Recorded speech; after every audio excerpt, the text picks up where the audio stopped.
A lot of people know the Australian government has a plan to filter all internet access in Australia. The idea is they're going to block illegal content, and there's a lot of stuff that's illegal in Australia that isn't illegal in other places. But in order to do this, they're proposing what they're calling a clean feed of the internet. And there will be a couple tiers, but what it means is all internet access into the country will be filtered.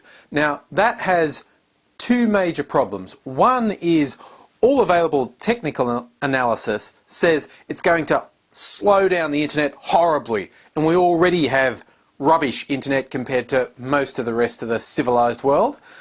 And the second thing is, anyone who's ever seen a filter list implemented will know two things. It gets a lot of false positives, by which I mean it blocks things that shouldn't be blocked, and it misses a bunch of really bad stuff. The government seems determined to press ahead.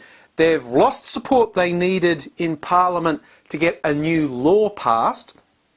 The top 3 internet providers in the country have all either refused to take part in the trials or pulled out after starting to take part because they say the whole thing's unworkable and it's a waste of time. But the government seems to want to press ahead, and the minister responsible, Senator Stephen Conroy, has taken to just slagging anyone who criticises it, pulling the old line that, ooh, if you oppose their internet censorship plan, you must be in favour of child pornography. And he stonewalls and blocks and doesn't respond to fairly reasonable questions put to him.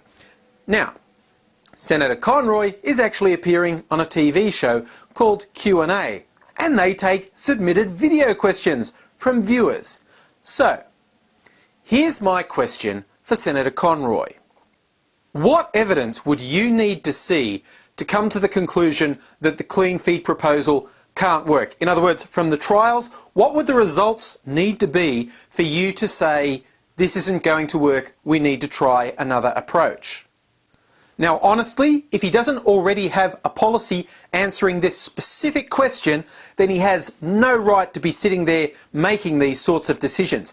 Any sort of objective test has to have a failure criteria, not just a success criteria. And hey, you want to throw it back at me? What would it take for me to change my mind and say there should be a universal filter on the internet? I've got an answer for you. And it's a couple points. First, that it shouldn't degrade our already rather ordinary internet speeds. I'll allow for something. Say it shouldn't degrade speeds by more than 5%. Now, again, all the technical analysis I've seen said this plan will slow internet speeds anywhere between 20 and 80%. Totally unacceptable. Now, second, with regards to the actual sites being blocked, seems to think that they should be kept secret because then people will know the bad things. Well, if you're blocking them, that's surely not an issue. So, the list should be public. People should know exactly what sites and web pages have been blocked, and there should be a published process for appealing against being blocked, because along with kiddie porn and hate speech and all these sorts of things, it's become pretty clear that some advocacy sites are going to end up getting blocked, and purely and simply there are going to be mistakes. There's a notorious case of a dentist's office being blocked and a school shop supplies site being blocked. So there are going to be mistakes and there are going to be bad calls. So there needs to be a process for getting yourself off the list, and there has to be a time limit. The government has to respond to the protest within a constrained time, at most a couple of weeks. Otherwise they could just let people die in bureaucratic red tape.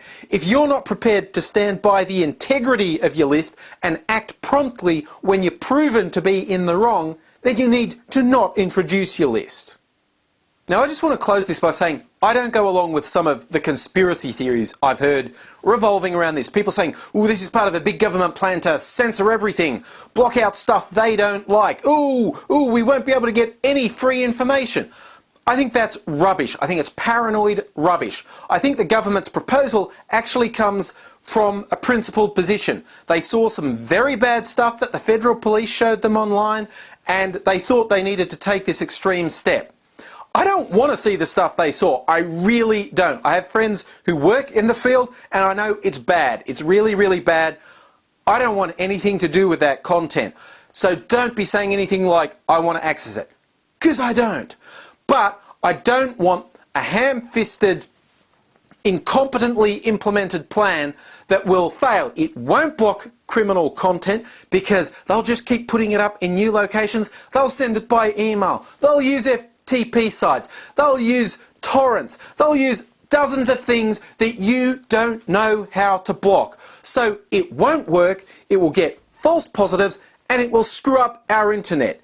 Go with something more sensible. Fund the police more for investigation. Fund education in schools and for families more. And for God's sake, come up with some alternatives. One proposal I've seen said, well, have the family-friendly ISP. Have one ISP that does have this filtered content. That's probably a huge money maker for parents with younger kids. Let them have it. Let reasonable adults have reasonable access and don't make the mistake of putting in a horrible, flawed system.